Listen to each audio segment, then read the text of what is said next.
Mawa ngena kanjalo long division isibalo somlungu untomba zimdabula zamqoma ngoba zimthanda umthunzi ukuphumula intombi noma unganakho ukuphumula kusami isifuba yimi wethi crush onyoko bephelele bafana ngumgodi okulahla umuntu wamlahla uma wenganakho ngamxosha ngamthintitha ngamenza utho wabe seyamfuna futhi wena abafowethu. If you are new here, please subscribe in our YouTube channel. If you are already subscribed, thank you for your continuous support. Libitso la kalina sikhukhoma igama lami ngusikhumbuzo wakakhoma emandawe eSouth Coast. Bafowethu siyabonga kakhulu ichannel ayikhule bafowethu sikhule sonke. Namhlanje bafowethu ngithi ake ngikhulume ngoNtencane. uNtencane siyamazi sonke bafowethu ngengoma yakhe eyadla ubhedu Wawuthembeni yazi yahlukanisa nonyaka.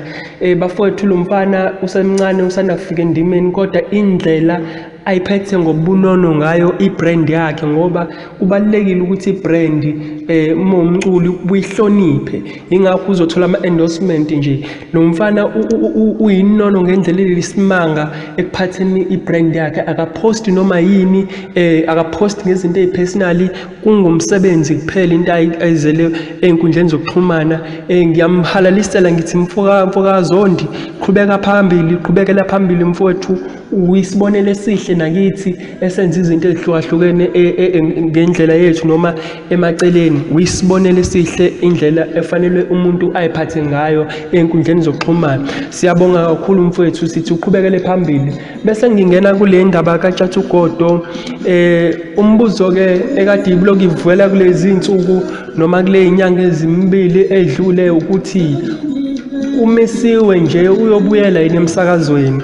Cha, amahlebezi aseqinisekisile ukuthi impela okaNgobe uMakatazidudla uzobuya emsakazweni kodwa indlela azobuya ngayo uzoncishwa ezinye inhlelo kade bezenza njengohlelo lasekuseni isidlo sasekuseni engathi sebezomthatha beyomphosa le emuva ebusuku uyosezongena ebusuku. So khumbula phela ukuthi noMacengwane ungiza umlando umfukamchunu naye wakhishwe inhlelweni ezibalekile akadaziwa ngazo wayothathwa wayofuhlelwa ohlelweni lasebusuku kwasekuyindlela yakhe yokumgqosha yokumkhipha ngamasango ngoba uma uyosakaza ebusuku hayi usuke suhamba dali usuke suhamba manu. Ngakho ke naye ke uMakatazidudla sekuvelile amahlebezi ukuthi ngempela mebuya emsakazweni uzohamba yobamba uyinhlelo zasebusuku. Ngiyacabanga ukuthi sekuyindlela yokuphuma but kodwa uzokhumbula ukuthi uma umuntu omlandeli woKhozi FM inyoni emaphikophiko umlandeli kaTshatha uGodo iminyaka uzokhumbula ukuthi uTshatha uGodo recently einsukwini noma eminyakeni ledlule esondele nje bese ngasayena engathi ngempela lento yomsakazo akasayizwa lento yomsakazo ayisekho egazini kiye. Siyakhumbula phela ukuthi uTshatha uGodo thina besimazi njengenqolobane besimazi njengomuntu oresearchayo afike nezinto ezima research ucwaningo emsakazweni adlulise lolo lwazi sithi wow beyazi bengayazi into ethize kodwa manje engathi mesengenzi nano prep.